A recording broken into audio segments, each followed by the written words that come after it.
găsit tuturor la horoscopul lunii martie 2021. Pentru săgetător, luna martie va fi un nou început în viață. Aveți șansa să o luați de la capăt cu ceva care nu mai este satisfăcător. Aranjamentul favorabil al stelelor îl va ajuta pe săgetător să realizeze chiar și cele mai dificile proiecte.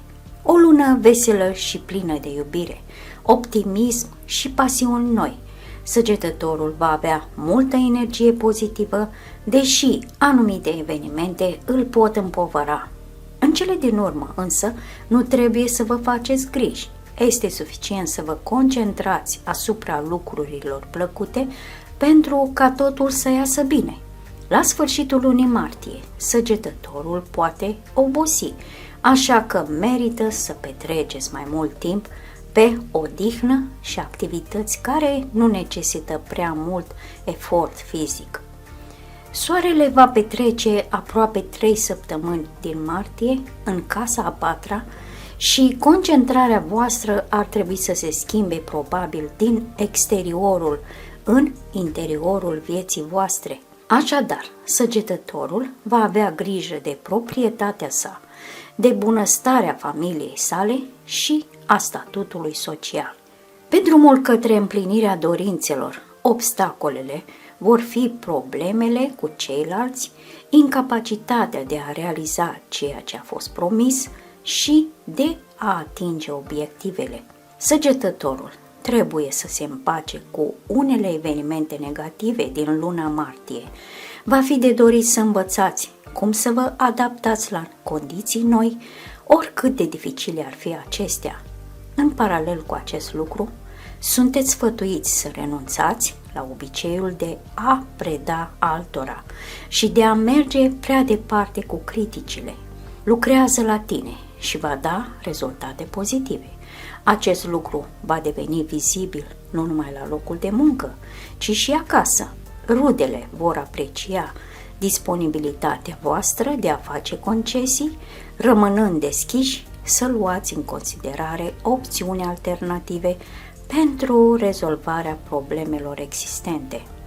În cercul de rude, reprezentantul semnului de foc va petrece mult timp în luna martie. Împreună vor trebui să se ocupe de pregătirea documentelor importante pentru imobiliare. Este posibil ca problema cumpărării propriilor metri pătrați să devină o dorință și în martie 2021 va fi o perioadă pozitivă pentru investiția fondurilor de rezervă în reparații. Puteți cheltui bani atât pentru îmbunătățirea propriilor condiții de viață, cât și pentru modernizarea casei sau apartamentului părinților. Orice va fi, în primăvară, momentele cotidiene ale săgetătorului vor ieși în evidență. Într-un anumit sens, ele vor fi chiar mai importante decât domeniul profesional, vor fi afacerile făcute din inimă.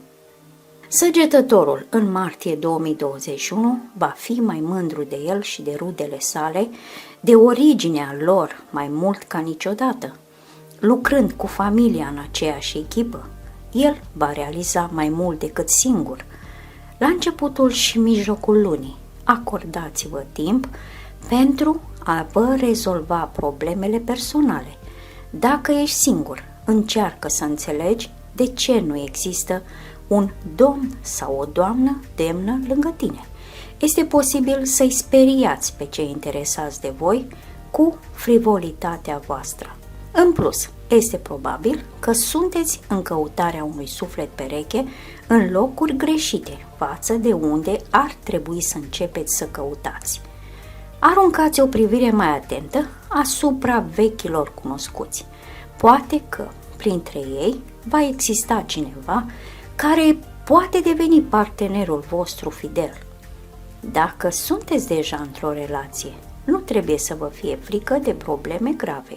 Din contră, în martie e posibil să treceți la pasul următor. Puteți, de exemplu, să vă prezentați sufletul pereche părinților. În ceea ce privește bărbații de familie, Ei vor găsi în cele din urmă mijlocul de aur dintre romantism și managementul gospodăriei. Sfârșitul lunii va fi plin de evenimente. Săgetătorul se va distra foarte mult și va fi de acord să participe la aventuri riscante. Pentru cei care sunt singuri, aceasta este o bună oportunitate de a cunoaște o persoană interesantă cu care să puteți începe o aventură. Nu este nimic în neregulă cu romantismele de scurtă durată pentru săgetător dacă inițial persoana nu se străduiește pentru o relație serioasă. La începutul lunii martie 2021, săgetătorul trebuie să se concentreze pe restabilirea contactelor pierdute, inclusiv a contactelor cu cei dragi, care joacă un rol important în avansarea în carieră. Nu refuzați să vă întâlniți cu cei care ați rupt contactul din anumite motive. Nu va fi dificil pentru săgetător să stabilească comunicarea, veți avea o oportunitate reală de a vă reconcilia, de a începe să lucrați împreună ca o singură echipă strâns legată. Martie 2021 este o perioadă favorabilă pentru începerea unei afaceri. Este recomandabil să o faceți cu cei în care aveți încredere, de exemplu cu rudele. Dacă nu există planuri de a vă deschide propria afacere, vi se recomandă să vă concentrați asupra desfășurării negocierilor de afaceri, a călătoriilor de afaceri frecvente pentru a extinde sfera de influență. Este timpul ca săgetătorul să se ocupe de probleme organizaționale, să elaboreze un plan pentru implementarea proiectelor ambițioase. Investițiile în computere noi și alte echipamente, fără de care biroul nu poate funcționa, vor avea succes. Timpul liber este de dorit să-l petreceți în educație. Cu cât înveți mai multe informații, cu atât mai bine. Extinderea cunoașterii a săgetătorului va avea un efect benefic asupra capacității de a genera idei interesante și ar trebui notate imediat. Altfel vor fi uitate și vor rămâne neîndeplinite. De la mijlocul lunii martie este posibil să devii foarte nervos. Pregătește-te pentru circumstanțele care te vor obliga să petreci mai puțin timp la serviciu și mai mult timp acasă, ocupându-te de problemele casnice. Concentrați-vă asupra participării la diverse activități recreative.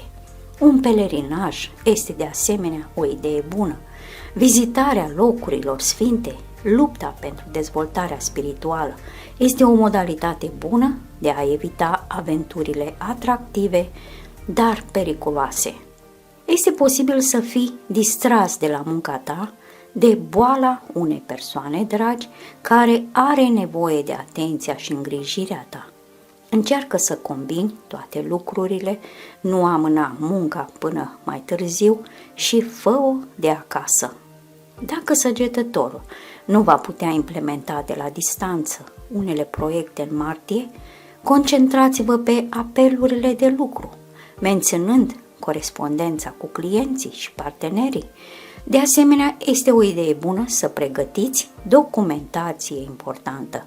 Baza materială din martie 2021 pentru săgetător va fi instabilă din cauza problemelor de acasă. Graficul cheltuielilor va crește dramatic.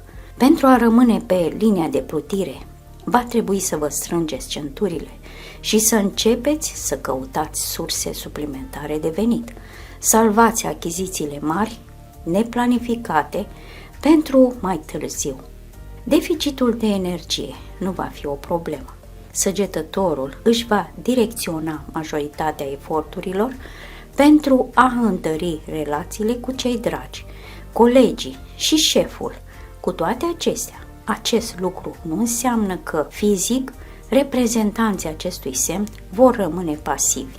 De multe ori nu vor lucra din proprie inițiativă, dar nu vă descurajați, veți avea suficient forță pentru a face față tuturor celor planificate. Pentru a nu vă simți foarte obosiți, lucrați la propria formă fizică. Este recomandat în martie, în special, să stăpâniți un nou sport. Spatele tău poate fi slăbit puțin și ar trebui să ai grijă de el. Dacă este necesar, ar fi de dorit o gimnastică adecvată, practicată în mod regulat. Pe de altă parte, problemele mici ale pielii și unele tulburări dermatologice mai îngrijorătoare pot fi tratate eficient de acum înainte. În martie, curățarea spirituală va juca un rol important. Dacă înainte nu te gândeai cum afectează negativitatea starea noastră fizică, acum este momentul. Trebuie să poți scăpa de tot ce e rău în viață. Pentru aceasta este important să învățăm să fim sinceri și să exprimăm toate problemele.